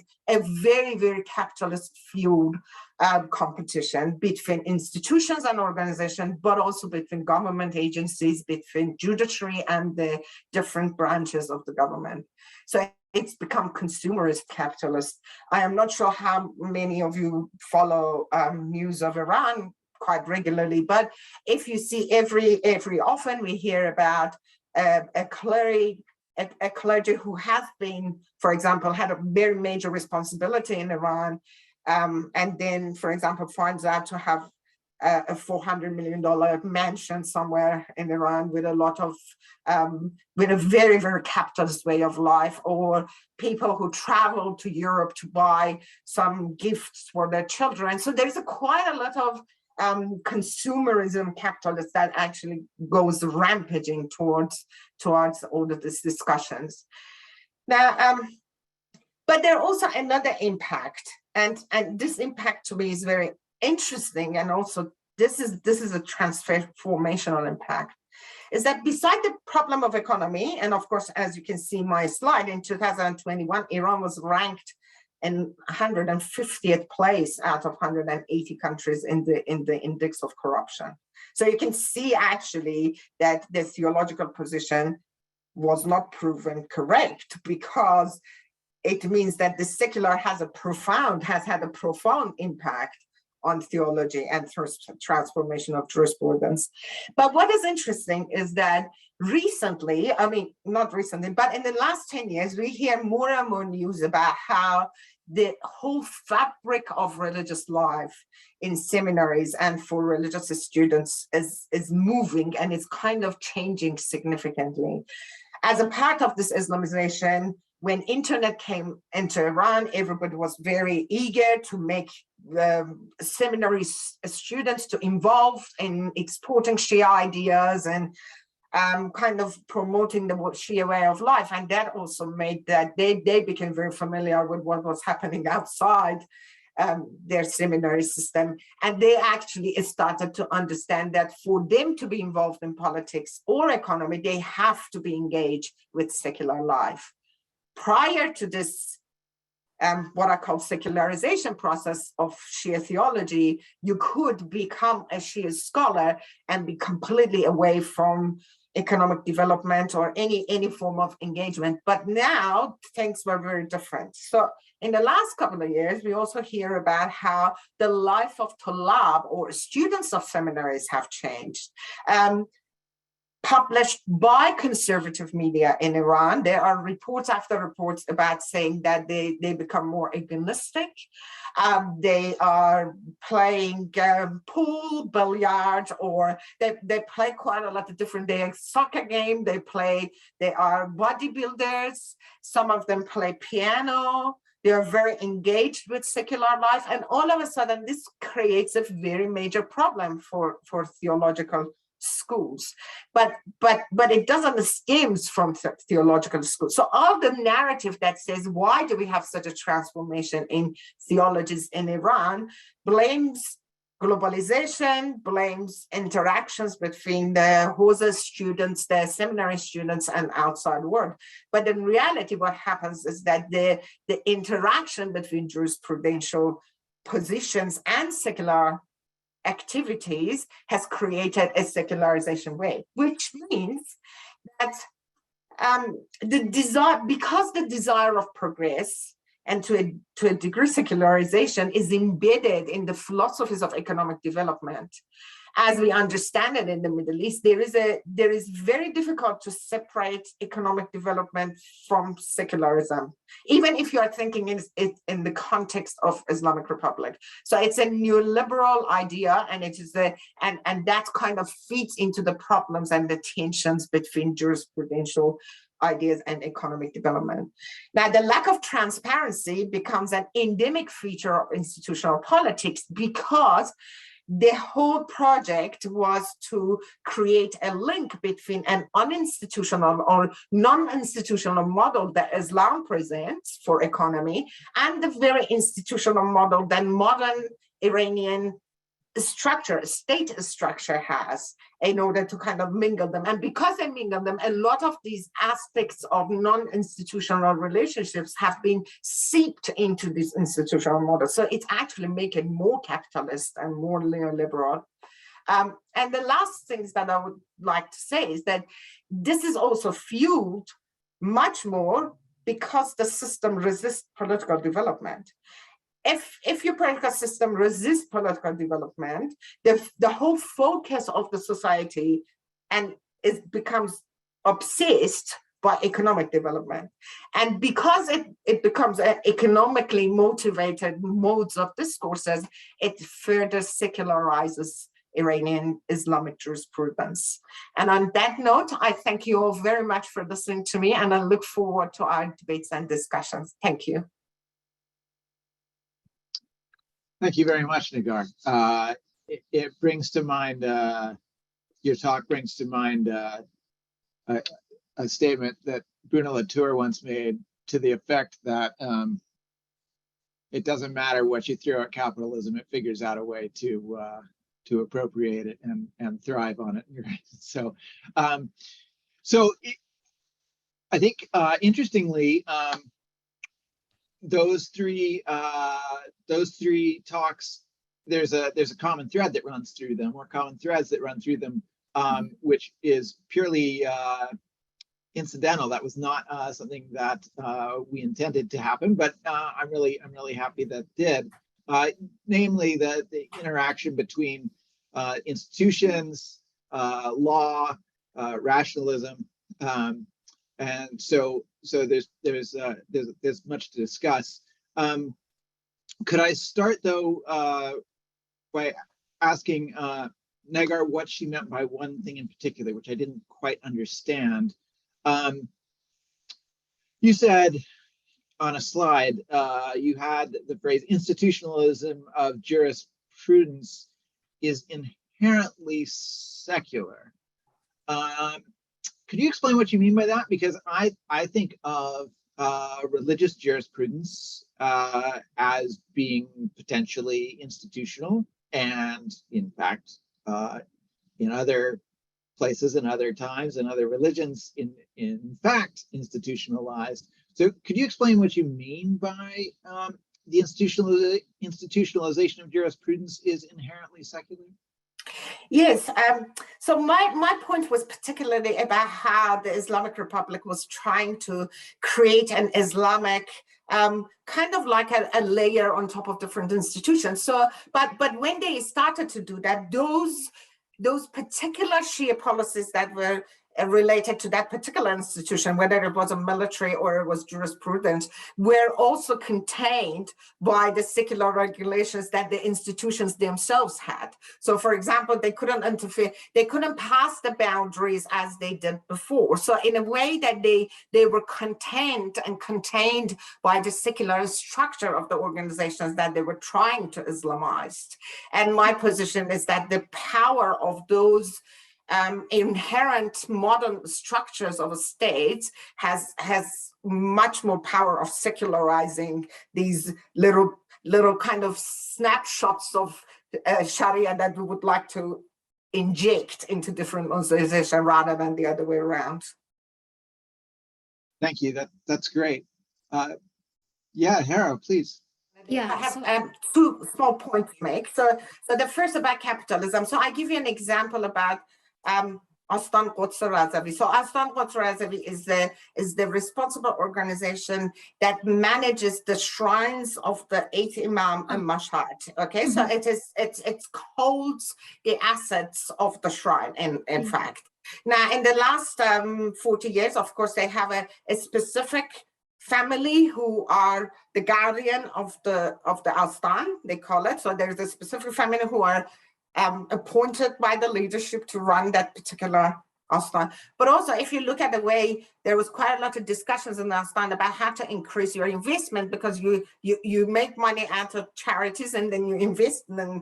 So they started buying, for example, land in Germany. They have quite a lot of like farming in different parts of the world. You know, they now if part of this were motivated about how you can increase the investments of the Astan, which is a very capitalist vision of how you increase. So and I don't know if the Astan, for example, could survive if they wouldn't follow that capitalist model. So I'm not saying that there is a pressure from capitalism that makes you to do these kind of things. Yes. So that pressure is much stronger. So that's a kind of about how the Islamic Republic became a capitalist kind of machine in a way. The Ayatollahs negotiate. I believe that if they were not a part of this process, they would have a much better place for negotiations, because you could step out of the discussions of economic benefit and then have a very reactionary and kind of very disinterested position rather than have a conflict of interest. But what has happened is that because now most of them have conflict of interest, economic conflict of interest, because they all have investment, they are one way or another, they're involved in this, it becomes very difficult to actually say something, even if you disagree. So you might, for example, say something, you hear some kind of fatwas about be environmentally friendly, but it would be very difficult to actually do that when you make money out of forestry. Yes. So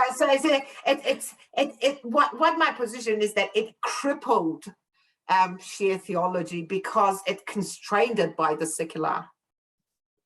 And that's my point, is that all of a sudden, for example, Aslan has become an institution now who is responsible to respond on the annual sheet and incomes and outcomes, rather than becoming a place for, and how you invest it, how much you spend it on the poor, how much, all of a sudden now becomes a matter of economy rather than purely jurisprudence. And my question is basically, I got a couple of questions. Thanks to all the presenters for a wonderful presentation. So my first question is from Dr. Nigar. Dr. Nigar, you mentioned something very much important about Islamization of Iran. And at the end you said that the new generation particularly is very much interested in the new things that are coming through the internet and kind of thing. So my question is, do you see any similarity between the Islamization of Iran and the Islamization of Pakistan? You did mention some points about it, but I would like to hear some more points in your opinion. Do you see any similarity between these two? or is there a vast difference between the approaches that are used by both the countries? And my second question is from Said Amir. It is something related to which I'm very interested to know about your personal opinion about it, about the shirk factor. The shirk that is basically means to make someone equal to God. Like, for example, when we say that you should be asking only God. So the people around, like the holy shrines you go, or some other places where you go and you pray, and when you ask for something, so instead of asking at that holy shrine or that place, you should be directly asking the God. So what is your opinion about this? Does it make any similarity if you are doing this practice? Does it make you near somewhere shirk, or do you think it's all about like your personal intention and opinions about it? Thank you.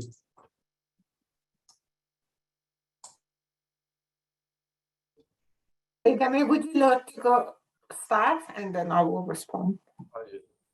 Okay. Do you want me to start? Okay. Thank you. Thank you for question. So your question was about people going to the holy shrine and asking their help or blessing, and whether this could be called shirk or not. So there is a scholar of Jewish studies. He's very famous. His name is Yusuf Murray or Murray. He writes about the act of blessing in all Abrahamic religions, and he tells us about how it has been important, and it's important in the tradition of Judaism, Christianity, and Islam. Now, for instance, you can read Quran and see that Quran explains that how the belongings of Moses was important for Jews in order to have it to gain, to gain victory in the battles.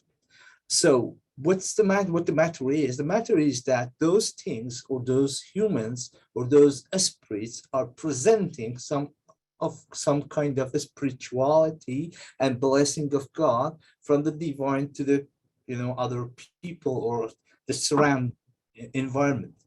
The same role is played by the very Kaaba, the very place that Muslims pray toward.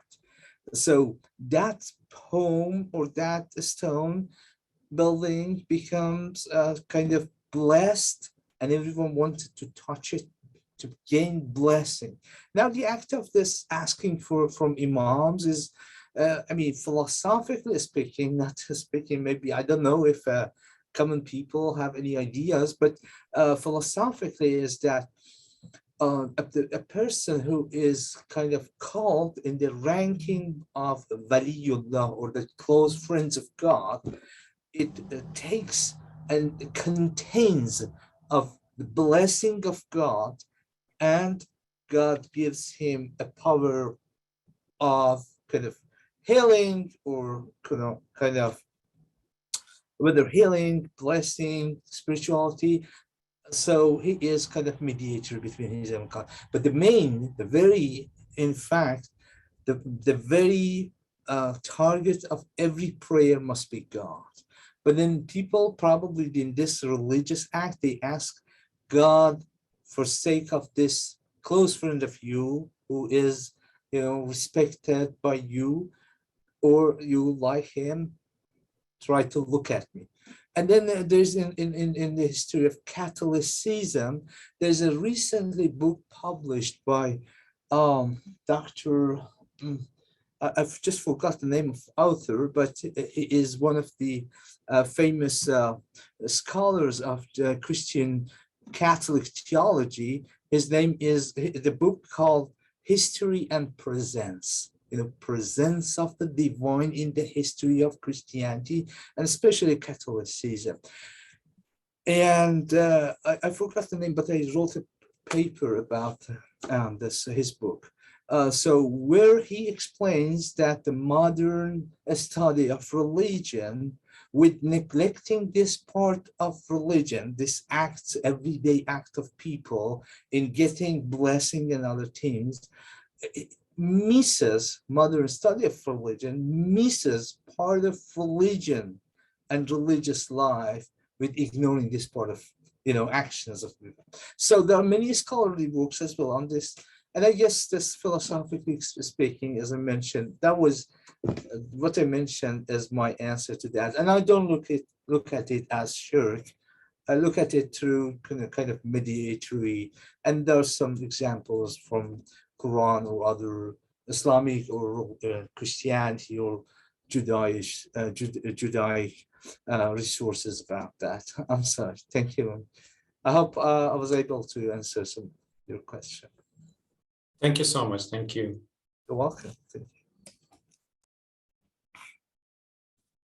Okay. So to answer your question, I think Islamization of Iran and Pakistan are fundamentally different, and that is a theological difference. So in the Sunni tradition, the Caliph has always had a very close connection with religious communities and figures, but it has never been a part of ruling. So even the first four caliphs, according to Sunni tradition, they were not embedded with some kind of infallibility or divine presence, but they were actually companions of the prophet. So it's a very different model. Now, in the Shia theology, you create a theocracy. So what is, and it is actually interesting because Iran's model is successful because it has gone through decentralization and institutional process. So it sustains itself better. In Pakistan, because you always have these two poles of power that are growing parallel to each other, your politics in Pakistan is kind of constructed in the tension. So the tension between your religious institutions and your political institutions actually create Pakistan's politics. But in Iran, it is more about how the secular structure of the government has the capacity, of a state has the capacity, and how does it embed religion into it. So it's the other way around. It is more about how you can make a modern secular structures embedded with religious affiliations. So that's the difference between them. Thank you very much. It is so. Thank you. Welcome. Dr. Sabatkova, could I ask you about rationalism? You said briefly that the Grand Ayatollahs were mainly reacting in rational ways to COVID, or to the medical advice, maybe, to COVID. So I'm wondering about what is rationalism in this context. So on the one hand, you have, presumably these people are thinking, as many people do, that medicine is somehow transcendent, or at least, it's in the case of the pandemic, it's global, and the treatment is like that, right? It should be treated the same everywhere. Of course, it's not precisely, right? The Chinese still won't allow mRNA vaccines in, for example. So what does rationalism mean? Does rationalism mean that medicine is separate from religious or social issues, and we can take that scientific knowledge and then apply it in these religious legal settings? Is that kind of what you meant by rationalism? Yes. Thank you. Yes, now I see that we can use the term rationalism in many aspects, because you know that ratio or aql is part of Shia usul al-fiqh. So we can judge the position of highest maraja as a rational, because they somehow in their methodology are using an aql But maybe when I wrote this presentation, I used this term like to show that the position of these religious circles was not backward, that they were really in line, very rational opinion stance for the situation, that they recommended not to go out, to cancel all religious rituals and so on. So I wrote their rational because I wanted to point out this. But of course, even from the Fiqh point of view, this position has really much in common with the source of fact, like rational.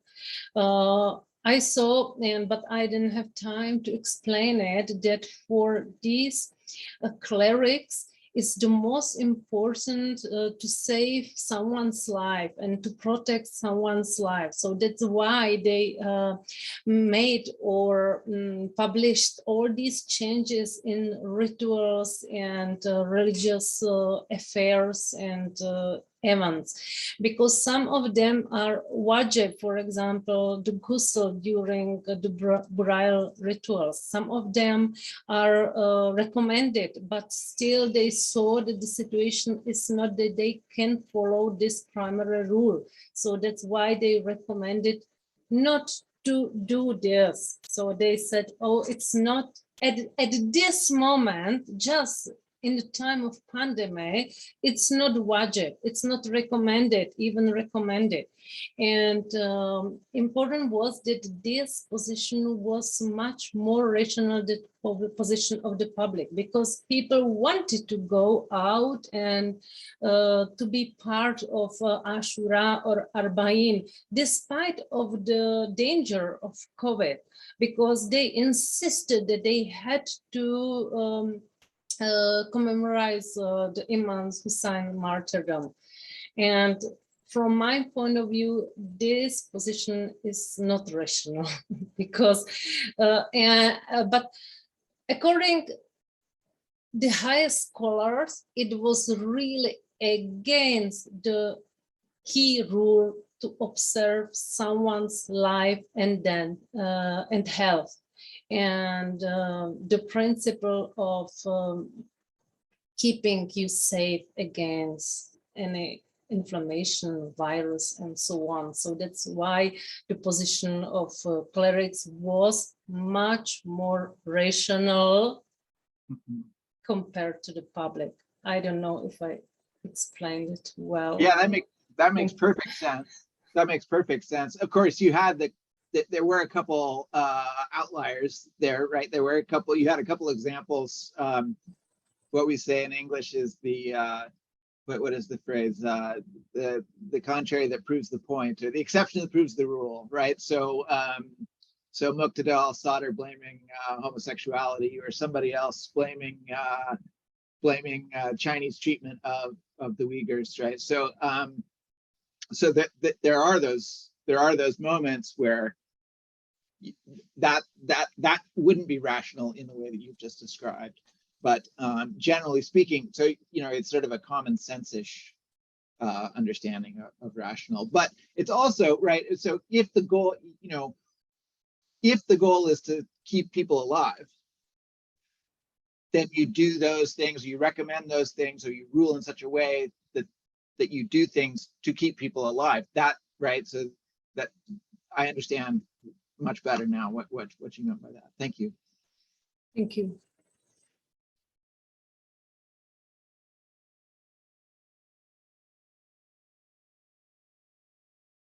Do we have other questions? Yeah, I actually had one question. Please, Alex. So thank you very much, Dr. Sabatkova, if I'm saying that right, for your wonderful presentation. And I kind of wanted to follow up on what you were just talking about to Dr. Pearson, when there was this conflict between clerics and the public, when the clerics were saying that we should shut down religious services as a result of COVID, and the population saying, well, we want to participate in Ashura. Well, I'm curious because Mr. or Dr. Tahira in his presentation last section said how in Pakistan, COVID was called the Shiite virus because people would visit the shrines and not think that they could get diseases at the shrines because shrines were protected from all disease and they could spread back to Pakistan. Now, my question, and also, of course, I was thinking that similar in the United States and in Israel, there are, again, in the United States, were some prominent evangelical leaders who publicly vaunted COVID and said, oh, well, we don't need, these vaccines. We don't need anything, any of these modern medicine, because God will heal us.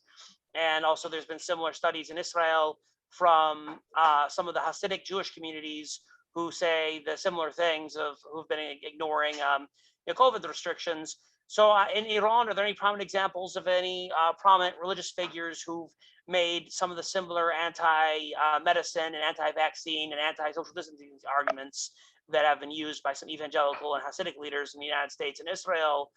Specifically, has there been any prominent Iranian figures who are saying, well, we don't need a COVID vaccine, we don't need social distancing, let's just go to the shrine of Imam Ali Reza and be cured from COVID there? Thank you very much.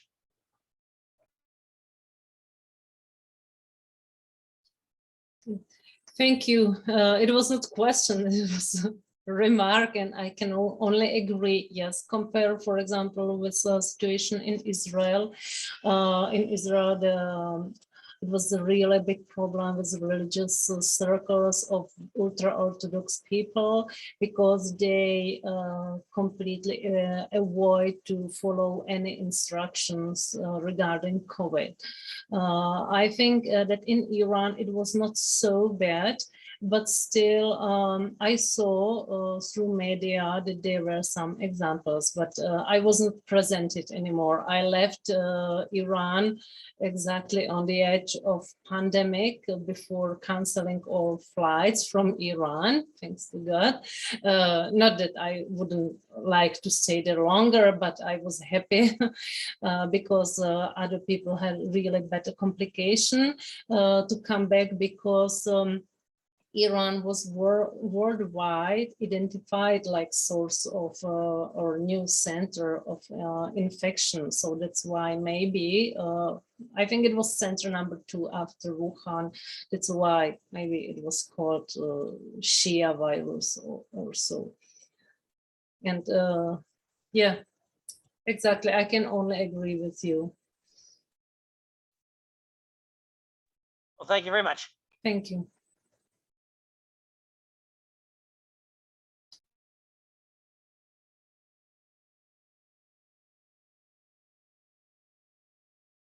Well, if there are no more questions, I would like to make some concluding remarks before we close the conference. I'd like to begin by saying that the Center for the Study of the Middle East, where I'm the Associate Director, is funded by the U.S. Department of Education. And so I'd like to begin with a note of appreciation to our funders. And on behalf of the center, my thanks especially to Alex Shepard and Negar Partow for organizing the conference and bringing us on board.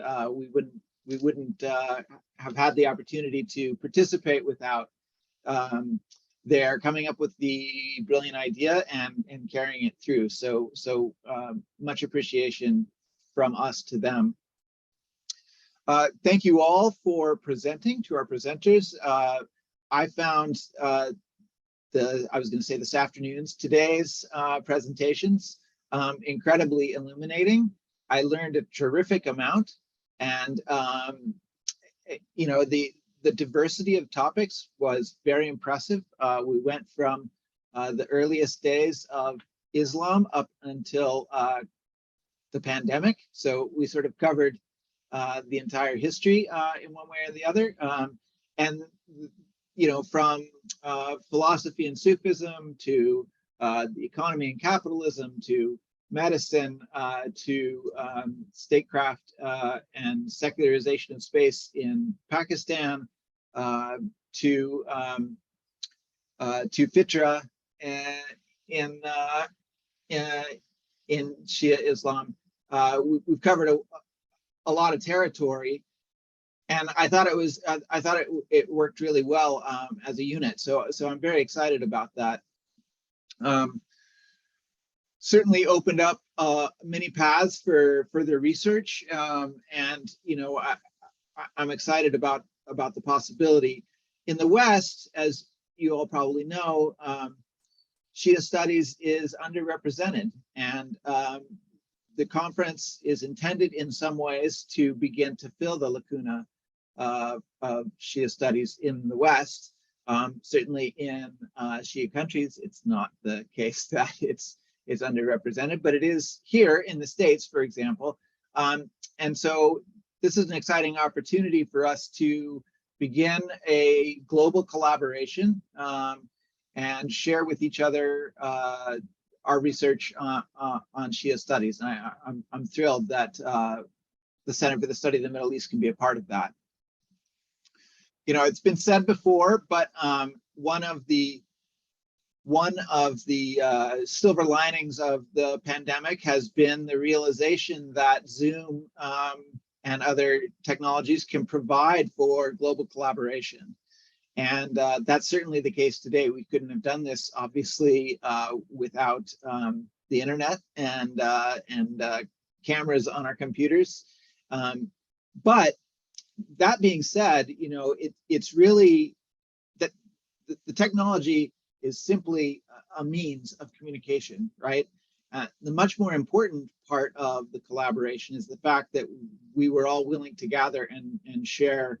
You all were willing to share your research with us, and that's really exceptionally important. And it shows in times when there is some when there seems to be quite a bit of conflict, that scholarship can bridge that, and international collaboration can really be a meaningful way to connect one human being to another. And so thank you all for allowing us to learn from you today and connecting across time and space, right? I mean, it's tomorrow in New Zealand as far as I'm concerned, and it's yesterday in America as far as the Kiwis are concerned. So so thanks again. It's been a really great few hours. I'd like to conclude by saying that we hope to do this again. This is a pilot project, and Massey University and Indiana University would like to reconvene probably in about a year's time for a second virtual conference on Shia studies. And we would love to have you all back. If you have new research that you would like to present, we would love to hear from you. If you'd like to attend as simply an audience member, we'd love to have you for that as well. And so you all have, at least presenters, all have my email address. I'm going to add it also to the chat. And if you'd like to hear more about where we're going in the future, please stay in touch. Let me just do my, so there's my email address. And so thank you all for a really interesting and scintillating conference. I appreciate it, and we will see you next year.